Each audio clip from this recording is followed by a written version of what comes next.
sa'yo, nag-text message sa'yo, nag-message. Tama ba? Yes, Your Honor. Sinabi mo sa testimony mo sa house na binigay mo ang pera kay D.E. Henry Alcantara at siya ang nagsabi sa'yo na bibigyan daw niya ako. Is this correct?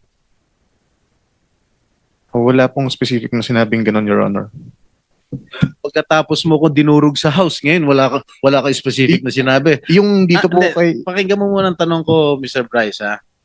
Sabi mo sa testimony mo sa House of Representatives na binigay mo ang pera kay D.E. Henry Alcantara at siya ang nagsabi sa'yo na bibigyan daw niya ako. Is this correct? Tungkol po dun sa 2025 projects, opo. Hindi po dun sa 2022. Mr. Bryce, you mentioned the name or names of Senator Estrada and Senator Villanueva. Is it Senator Estrada twice on 2 occasions sa House? Yes po. One, 10:40 a.m. Sinabi mo, Senator Jingo Estrada and Senator Villanueva with a list of projects. I remember that. Yes po. And then on another occasion, 12:50 p.m., yun na yung pinakita mo yung screenshots na walang kahulugan sa ngayon, lumalabas. Yung kay WJ, kay D. Alcantara, tapos nilink po kay si Beng Ramos, nilink po kay Senator. Cleared na yon. Yes. Cleared na yon. Actually, regarding po doon, Your Honor, meron po akong follow-up na text message po na nag-confirm na nagdala po it's either Ma'am Beng or Ma'am Mina sa office. Dinala po doon sa administrative officer namin noong time na yon. Meron po akong text message na yun. Galing po sa Chief of Staff ni Boss Henry Alcantara. Kinonfirm po na nakapagdala na ng obligasyon sa office. Do you have that? Yes, I have po, Your Honor. So that's related to the WJ. Yes po, Your Honor. Nagdala ng pera. Can you show that? Yes. Or, sige, basahin mo nga. Page. Kaninong office yun? Kaninong office? Ito po yung text message sa akin nung staff po ni Boss Henry. Sinong staff yan? Carlo Rivera po. Carlo Rivera. Apo. Sige, pakita na sa screen. Sige po. Andito ba si Rivera? Andito? Hindi ko po Wala napansin, pa. parang wala po. Baka pwedeng paimbita, Mr. Chairman. We will.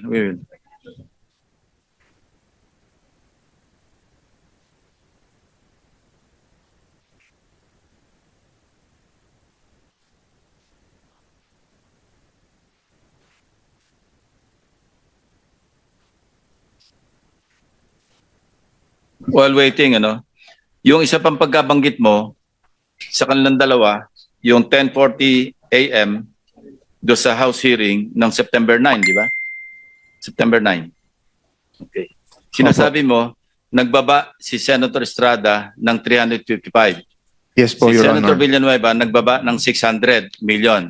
Yes po, pero hindi po Okay, 2025 yun kay Senator Joel po. Hindi po. Hindi, 600 million sabi mo. Opo, pero Okay, hindi po we siya check with the 2025. GAA. No? Yung kay Senator Villanueva, in fairness to him, hindi namin makita sa GAA yung mga enumeration mo o yung enumerated list of projects. As para Senator Jinggoy, nakita namin talaga yung 7 items kasi item for item, chinek namin, nagtugma doon sa sinabi mo. But in fairness to Senator Villanueva, unless you modify the list that you enumerated at tumama doon sa aming chinecheck, then we will also hold him into account. But as of now, we cannot. That's why I did not mention him. Yung 600 mo, mali mali yung description mo. At wala kami makita. But I want to be truthful, as para Senator Jinggoy, nakita namin yung 355. Now, ibang usapan yon doon sa sinasabi mong 30%. The burden of proof is on you. Kasi sinabi mo, merong 30% si Senator Jinggoy. Yes po. Oh, how will you prove that? Si Boss Henry po, actually, babasahin ko na po. Okay na ba yung screenshot niya? Oh, sige. Pakilabas mo muna yung screenshot.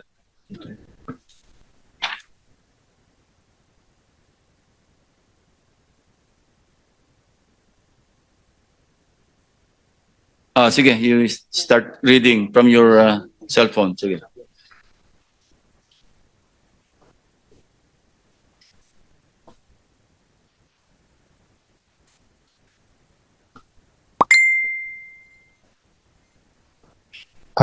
Hindi mabasa yung green, basahin mo na lang dyan.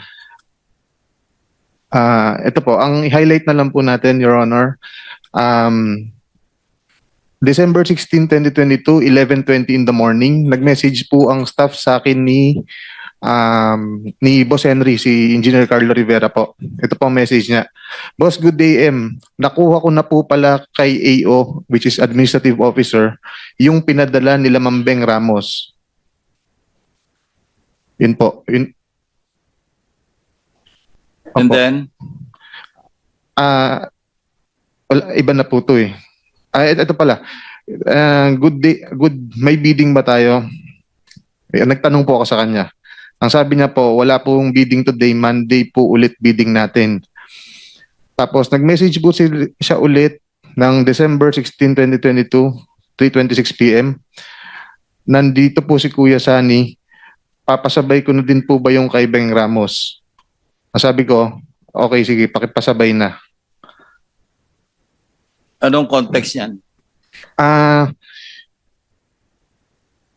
Yung pera po na dinala ni Beng Ramos. Anong project yan? Your Honor, nakalimutan ko na specific anong project to, ng 2022. May nakakalimutan, Bryce. Opo. Kumpletuhin mo yung context, no? In fairness to Senator Jinggoy. And in fairness to Beng Ramos, kasi big eh. Opo. Sinabi mo nga ipapadala. Buuin mo yung istorya bago natin itackle yan. Sige po, Your Honor. Try to recall, try to remember, and then kumuha ka pa ng additional proof. Because sa akin, face value eh. Yes po, Walang Your Honor. context Sige. eh. Opo. Mr. Chairman, if I may, just to Yes, follow Senator up. Villanueva. Thank you very much, Mr. Chairman. Just to follow up on what you mentioned a while ago, Mr. Chairman, and I thank you for walking the extra mile in looking at the particular items that this so-called witness made mention during the House hearings, Mr. Chairman. Meron po ako ditong 2023 GAA, Mr. Chairman. 2023 GAA. Sabi po niya doon sa hearing, Mr. Chairman, nasa GAA daw po. He was under oath when he said it. Binasa ko po lahat to, Mr. Chairman. Actually, nagpunta pa ho ako sa 2024 tsaka 2022. Actually, he mentioned 2023, hindi ba? Opo, tama po kayo, Mr. Chairman. So, mamaya habang break po tayo, at I will not, I wanted to appeal sana to my dear colleagues if I can ask questions dahil grabe ho yung ginawa sa atin. Pero, Mr. Meron ka Chairman, naman dito kasi last kang dumating. So you're number 13 after Senator Gatchalian, Senator De La Rosa, and then ikaw na. Opo, opo, So after Mr. lunch, Chairman. after our lunch Yes. break, you can have your time. Mr. Chairman, just to point out, Senator, go pa Mr. pala. Chairman, just to point out po, Mr. Chairman, few seconds lang. Mr. Chairman, ito yung 2023. Pwede ho ba ibigay natin kay Bryce ngayon, Mr. Chairman?